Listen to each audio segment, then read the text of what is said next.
മഴയില്ലാത്ത പ്രഭാതങ്ങളിൽ മുറ്റത്തിറങ്ങി രാവിലെ ഇങ്ങനെ നിൽക്കാറുണ്ട്. അപ്പോൾ ധാരാളം കാഴ്ചകൾ നമുക്ക് കാണാൻ കഴിയും കേട്ടോ.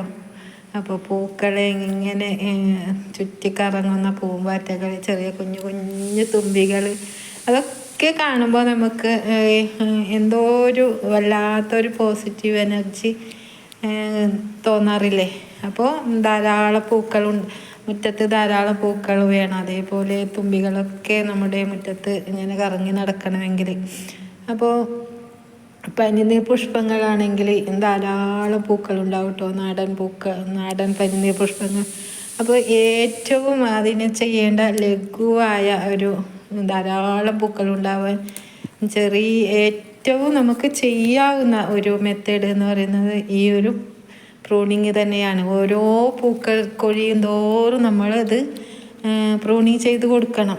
അപ്പോഴാണ് വീണ്ടും വീണ്ടും നമുക്ക് മൊട്ടുകൾ ഉണ്ടാകുന്നത്. ഇപ്പോൾ ഈ ഒരു റോസായിൽ നിങ്ങൾക്ക് കാണുന്നുണ്ടോ എന്നറിയില്ല, ധാരാളം മൊട്ടുകളുണ്ട്. കുഞ്ഞു കുഞ്ഞു മൊട്ടുകൾ.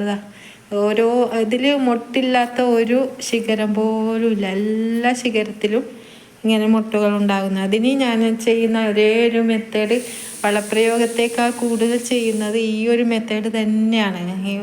ഈ ശിഖരങ്ങൾ, ഈ പ്രൂണിങ്, ഈ പൂക്കൾ, ഓരോ പൂക്കൾ ഇങ്ങനെ കൊഴിയുന്ന അതിൻ്റെ ആ ഒരു ഭംഗി നിലനിർത്താനും അതിൻ്റെ വളർച്ചയ്ക്കും അതിൻ്റെ പൂവിടലിനും എല്ലാം ഉത്തമം ഈ ഒരു പ്രൂണിങ് തന്നെയാണ്.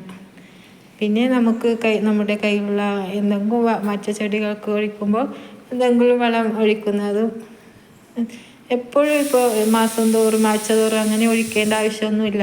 നാടൻ പനിനീരിനാണെങ്കിൽ എപ്പോഴും നമുക്ക് തോന്നുമ്പോൾ എന്തെങ്കിലും വളം ചേർത്താൽ മാത്രം മതിയാകും. അപ്പോൾ ഈ ഒരു പനിനീര് വലിയ നല്ല കളറുള്ള പനിനീരാണ്.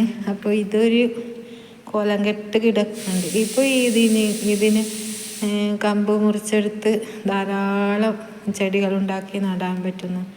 അപ്പോൾ കുറേ ചട്ടികൾ വാങ്ങണം അതിന് നടാൻ വേണ്ടിയിട്ട്. ഇപ്പോൾ